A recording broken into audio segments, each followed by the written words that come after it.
It's an interesting time for business. Tariff and trade policies are dynamic, supply chains are squeezed, and cash flow, it's tighter than ever. If your business can't adapt in real time, you are in a little bit of hurt. So how do you get full visibility and adapt in real time? Over 42,000 businesses trust NetSuite by Oracle, your AI-powered business management suite. It brings accounting, financial management, inventory, and HR all under one roof. NetSuite is the #1 cloud ERP for a reason. It's your single source of truth, giving you the data and control you need to move quickly. Real-time forecasting helps you move into the future with confidence, and with AI built in, you can automate the busy work and focus on strategy.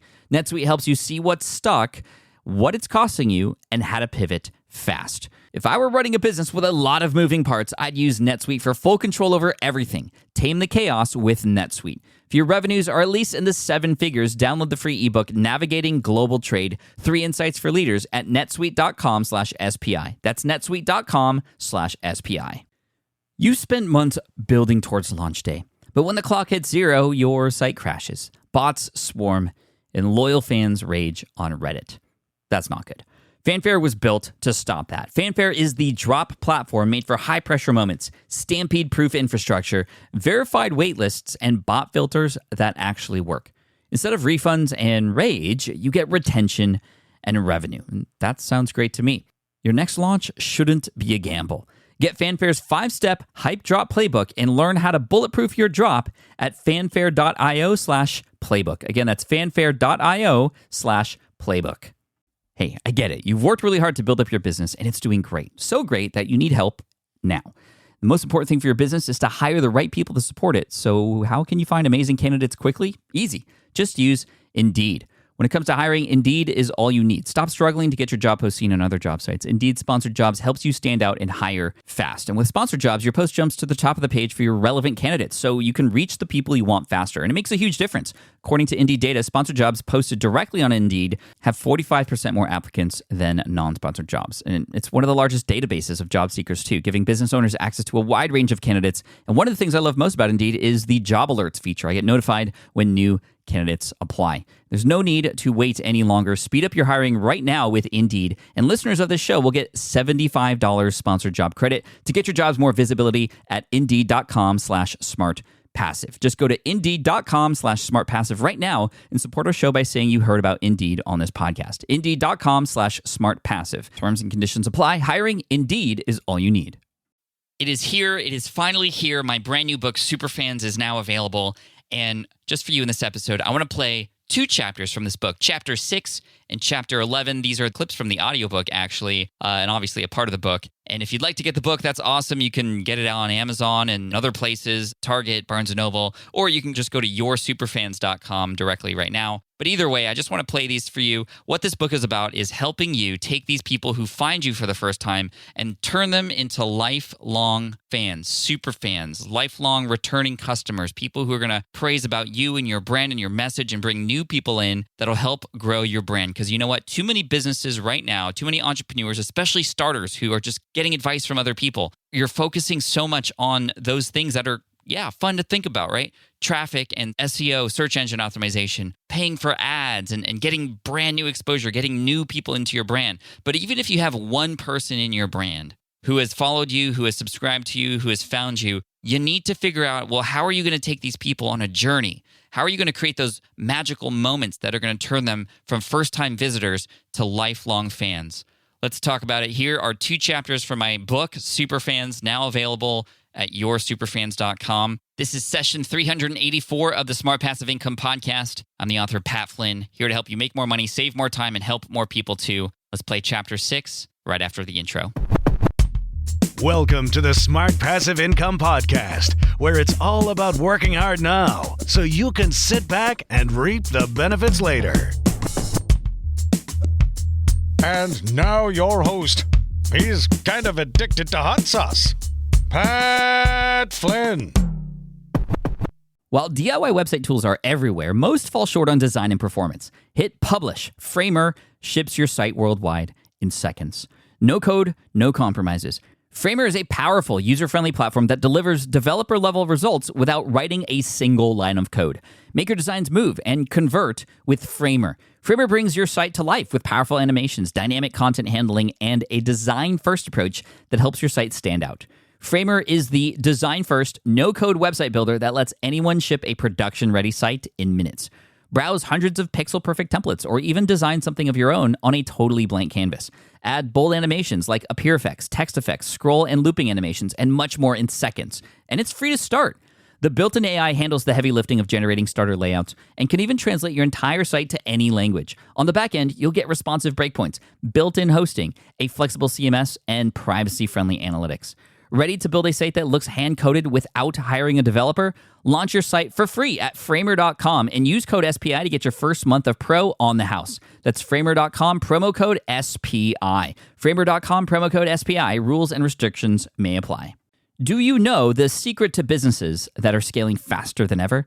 They're using Upwork to tap into a diverse pool of skilled freelancers across various industries. With Upwork, you can find specialized freelancers in marketing, development, design, and more. Experts who are ready to help you take your business to the next level. I've personally used Upwork myself and can vouch for it. Posting a job on Upwork is easy. With no cost to join, you can register, browse freelancer profiles, get help drafting a job post, or even book a consultation. From there, you connect with freelancers that get you and can easily hire them to take your business to the next level. Upwork makes the entire process easier, simpler, and more affordable with industry-low fees. Post a job today and hire tomorrow with Upwork. Visit Upwork.com right now and post your job for free. That is Upwork.com to post your job for free and connect with top talent ready to help you grow your business. That's Upwork.com. Again, Upwork.com. Chapter 6. Let them take a shot. Steve Spangler is a scientist and an entertainer. In other words, he's awesome and my favorite kind of person. I first saw him on the Ellen DeGeneres show, performing some amazing experience for her audience. My favorite was the one where he shot clouds of ring-shaped smoke out of a large plastic trash can. You may also know him as the originator of the Mentos and Diet Coke video trend. Look it up. One day, to my surprise, I heard Steve being interviewed on one of my favorite podcasts, the Social Media Marketing Podcast, hosted by my good friend, Michael Stelzner. I thought to myself, what's Steve doing on Mike's social media podcast? Little did I know, this would be a game-changing interview for my business. Steve told a story about how he started his YouTube channel, Sick Science, in 2007. Before then, he'd been posting YouTube videos with cool science experiments that got lots of views, but little in way of engagement. In the podcast interview, he describes just how sad the engagement was on his videos in the beginning. The videos that we had already had up on YouTube prior to Sick Science averaged probably between 6 and 10 comments, and many of those were first, or cool science, or just some sort of horrible comment, right? His audience engagement was meager and low quality. Even with a sizable group of subscribers who watched all his videos, they weren't giving him much in terms of action beyond what they came there for. So Steve and his team made a small tweak that made a massive difference when it came to engagement on the videos.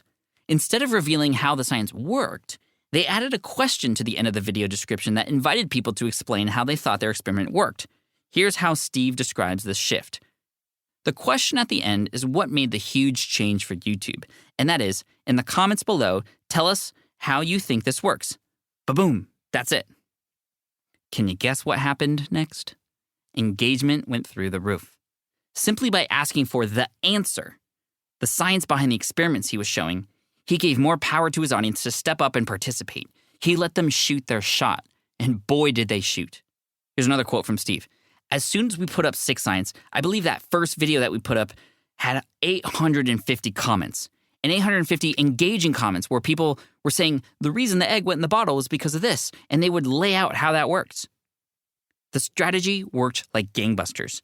Tons of people began to comment on each new video with their best version of the right answer. They instigated friendly debates within the comment section. Some comments would get a bunch of likes and climb to the top. At times, it turned into an all-out war of hypothesis.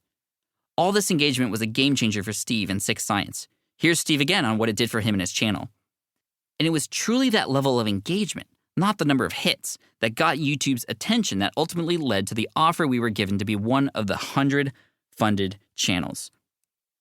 Steve is referring to the title YouTube bestowed on him as one of their 100 original content providers, a pretty amazing honor and one Steve attributes directly to his let them shoot their shot engagement strategy.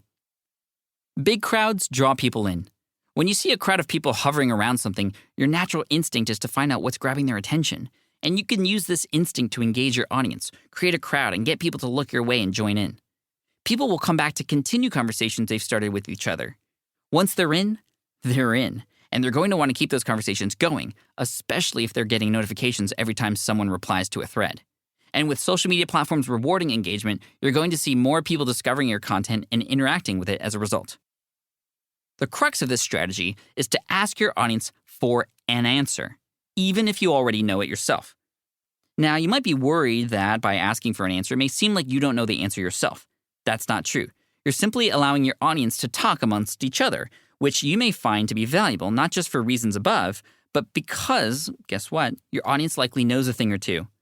You and the rest of the community can learn from each other and have healthy debates about things. Your role is to foster a safe environment for this to happen, one that would be hard for people to find elsewhere. This will help people feel like they're a part of something they can relate to, not just because you're there creating the environment to allow this to happen, but because people are now able to find people who are just as passionate about the topic as they are, or more. Just for fun, ask your audience on social media, it doesn't matter what your target audience is, this question. Which one is healthier, kale or spinach? If you wanted to grab a little bit more attention, attach an animated GIF along with it. You're going to see people scramble to give you their best answer, many of them so specific that you'll know they spent a half hour researching on Wikipedia. Some people, however, will give you only one-word answers, and that's okay too, because they'll still feel like they have a voice, and that's really important to belonging. You're giving them a reason to use that voice. A little sidebar here, let me know if this has happened to you. You're watching a game show on television. It could be any game show, Jeopardy, Wheel of Fortune, or whatever. And even though you're watching this game show completely by yourself, all alone, nobody can hear you, you still blurt out the answer. You still say it out loud. But it's not like you're going to win the cash prize before you say it out loud. Why do we do that? We do that because, just as I've been talking about, people love to know that they know the right answer. And they will fight for it. And you can utilize that in order to increase your engagement on your blog, on your YouTube comments, in your business. And that's how you can start to get people involved. All right, back to the script. These conversations always work best if you choose a topic that's related to your audience, but it doesn't need to be that way. Here's an example of one of my most engaged posts on Instagram in terms of number of comments and likes in the shortest period of time. Now, if you're listening to this audiobook, obviously you can come into the bonus course to see this image, but I'm going to describe it for you, and maybe you'll be able to understand where this image comes from, because you may or may not know this.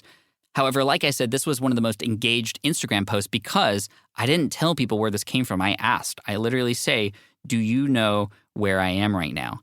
So the picture is a number of repeating tiles that are white. However, they have a red palm tree and red wavy lines on them.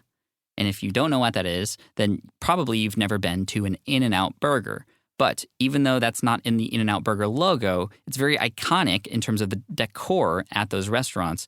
And everybody who knew that shared the answer, and I had over 400 likes and several more comments within a half hour. It was crazy. Another example I love is the Instagram account for the TV show The Walking Dead, asking a "what would you do" question to engage your audience. So oftentimes the show leaves people with a cliffhanger until next week's episode, and they'll use their social media account to share, well, would you go this direction or would you go that direction? What would you do in this situation? Would you go this way or that way? Or who would you, interact with or what have you? Doesn't really matter. It changes every single week. But what does matter is it gets their audience to engage, and it gets their audience to feel like they're a part of the conversation. This strategy is beautiful because it's about letting people in and allowing them to tell parts of the brand's story. It's like inviting your entire audience into your writer's room where they can share their opinions on where the story should go and connect with each other in that process of storytelling. It also works really well when you ask people to answer a question that doesn't have an obvious correct answer. When The Walking Dead's Instagram team asks the show's fans to decide how the show's story arc should go, they're not looking for a right answer. By making the question intentionally ambiguous with no clear answer, they're going to spark people to engage and stand up for why they think one outcome is better than the other. The next strategy takes the let them take a shot method a step further by allowing your fans to play a more active role in your brand and actually help influence your next steps. That's right, it's time to let them decide. Exercise. See what it's like to give your audience a chance to take a shot. Step 1. On your favorite social media account, ask a question that you already know the answer to. It can be related to your business, but it doesn't have to be. If you can support the choice with an image or video, even better. Step 2. Don't take it too seriously. Experiment, have fun, and see what works best for your audience. Let's go deeper. For more inspiration and examples to help fuel your audience participation, check out Chapter 6 of your Superfans Bonus Companion Course at yoursuperfans.com/course. Chapter 11. Give them a name. On September 8th, 1966, the first episode of Star Trek, the original series, aired on NBC, to mixed reviews. Variety said it wouldn't work, and after seeing relatively low numbers during its first season, most thought Star Trek was doomed to be canceled. To everyone's surprise, however, the show began to inspire its own little community of fans. Just after one season, more than 29,000 fan letters arrived in NBC's mailroom, more than any other show in NBC's lineup apart from The Monkees. Then, in late 1967, after rumors of cancellation, Star Trek's creator Gene Roddenberry led and funded a secret campaign to save the program. Using 4,000 names on a mailing list for a science fiction convention, Roddenberry's team asked people to write a letter to NBC and find 10 friends to do the same. Between December 1967 and March 1968, over 116,000 letters poured in. Several newspapers wrote columns to help support the campaign, and students from schools like Caltech, MIT, and Berkeley even protested the cancellation, touting signs that said, "Draft Spock" and "Vulcan Power." Then, on March 1st, 1968, NBC decided to make a formal announcement on air that they were going to renew the show, a highly unusual move for a network to do. Likely, it was because it wanted people to stop writing in, but just as many letters arrived after the announcement thanking NBC for renewing the show. Since then, more and more versions of the show have aired, totaling 31 seasons and over 740 episodes. When fans get together to support the thing they love, it can be a powerful force that can change the fate of that thing. It was the Trekkies who saved Star Trek. The term Trekkie was first used in an interview for TV Guide in 1967 by science fiction editor Arthur W. Saha after he'd begun to notice a huge growth in sci-fi interest and the cult-like fandom of many Star Trek viewers in particular. And the name has stuck. To this day, fans of Star Trek identify themselves and each other as Trekkies, gathering in the tens of thousands each year at conventions and other events. And they all know that when they get there, there's one thing they're going to see: someone just like them. A name may seem like a simple thing, but it's really powerful. When you're a member of a community with a name, you have an identity as part of a group that rallies around the brand or artist and is even willing to fight for a common goal. Taylor Swift, for example, has her group of fans called Swifties, consisting of millions of people who not only enjoy her music, but also come to her aid when she needs it. Whether it's a disagreement with a record label or platform, gossip in the media, or Kanye West stealing her time on stage, Swifties are there to support their icon like their lives depend on it. The same goes with Justin Bieber and his Beliebers, Lady Gaga and her Little Monsters, Beyoncé's Beehive, and fans of One Direction, the Directioners, who were pretty heartbroken when the group broke up in 2016. You've also got the Potterheads, fans of Harry Potter, and the Twihards, fans of the Twilight series. Fan communities with names are not just for TV shows, movies, and music groups. Sports teams name their fans too. Fans of the Oakland Raiders, an American football team, are known as Raider Nation. They even have a section of their stadium known as the Black Hole, where their superfans, some of the most notorious fans in all of football because of their pirate-like costumes and crazy energy, congregate. Other football teams, like the Seattle Seahawks and Texas A&M, among others, refer to their fans as the 12th man. With 11 players on the field at a time, being known as the 12th man allows fans to feel like they're on the field with the home team, giving the players a competitive advantage. Now, you might be thinking that naming your community isn't possible because you're not a movie, musician, sports team, or TV show. Not true. You can and very much should give your audience a name. Many YouTubers, for example, have given their fan communities clever monikers. You could try something humorous like Grace Helbig, an American comedian and YouTuber with 3 million subscribers who named her community the Gracists. Or something dorky, like the Vlogbrothers, John and Hank Green, who call their fans the Nerd Fighters, and they even have an insignia to go along with it. Or there's the straightforward approach, like the one taken by PewDiePie, the most popular YouTuber of all time with more than 90 million subscribers and counting, whose band of devoted followers is named simply the Bros. Even podcasters are playing the name game. John Lee Dumas, a longtime podcaster and friend of mine who has recorded and published over 2,000 interviews with other entrepreneurs on his podcast, Entrepreneurs on Fire, has dubbed his community Fire Nation. He even holds meetups at conferences and events that are for Fire Nation only, which brings his community even closer to each other and to the brand itself. One of his most used catchphrases when he's trying to fire up his community, "Are you ready to ignite?" He says it all the time. It's kind of crazy. But that's his brand, and his audience loves him for it. Anyway, back to the show. I didn't name my community until 2018. Before, my fans were simply called the SPI community, but after learning more about how other people have fostered an identity for their own communities, I decided to give mine a purposeful name. I went for something that would be meaningful in a way that could bring us together, and in this competitive space of entrepreneurship, something that would help us band together for our bigger mission of serving people. I decided to call my community Team Flynn. As I always say, we're in this together on the same team.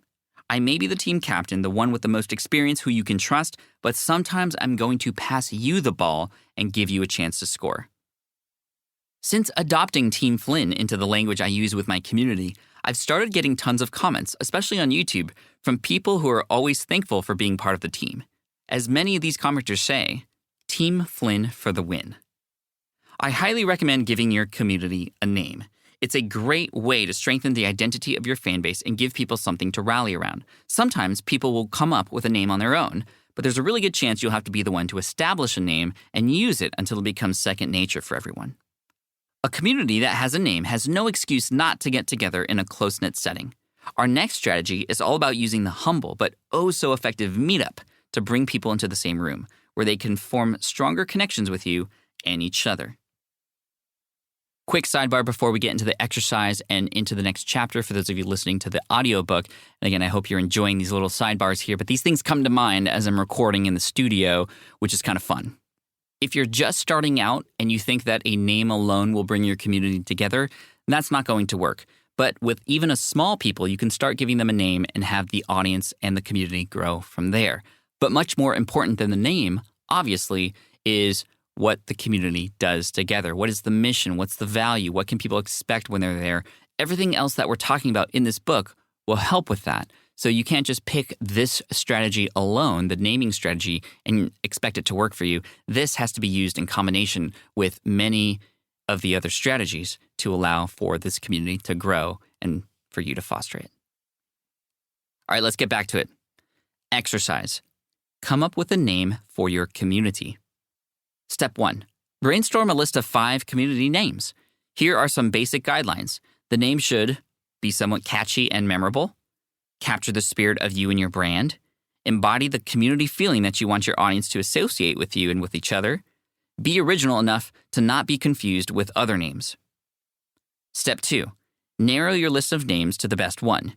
You could even crowdsource the decision to your audience, a la the let them decide strategy from Chapter 7. Step 3. Once you've picked a name, use it.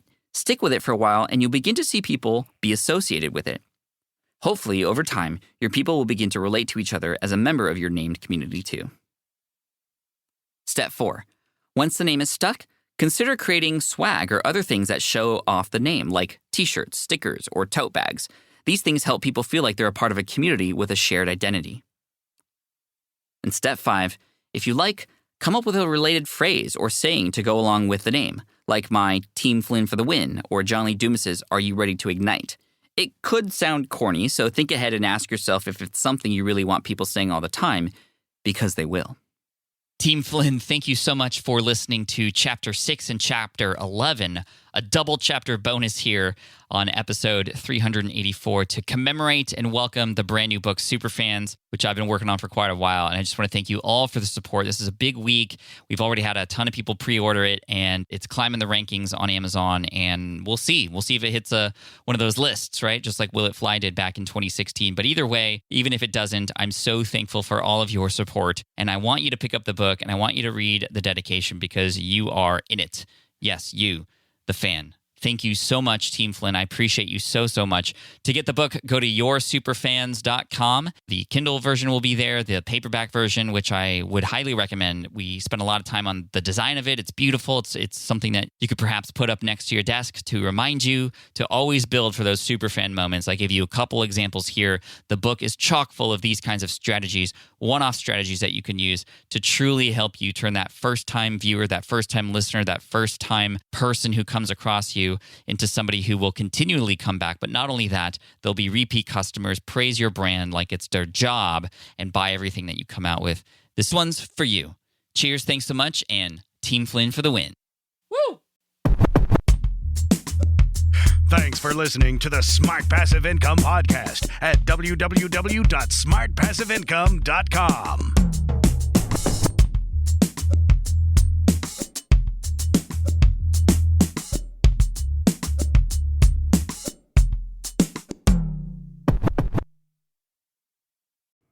Hey there, quick pause here because I have to tell you about a tool that completely transforms the podcasting workflow, Riverside. I get it. I used to juggle multiple platforms just to record one podcast episode. It was exhausting.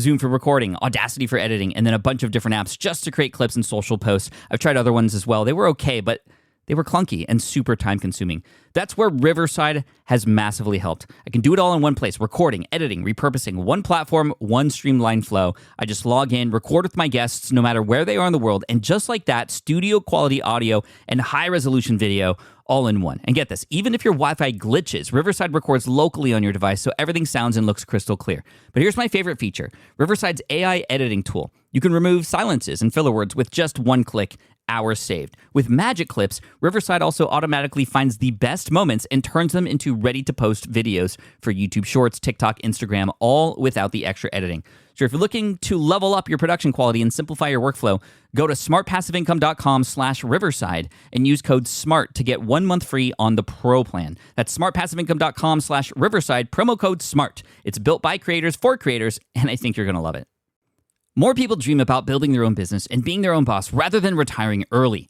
But a majority of them never even take the first steps to register the business. Why? Because starting a business can feel overwhelming. With legal forms, paperwork, finances, it's a lot. And that's where Taylor Brands comes in.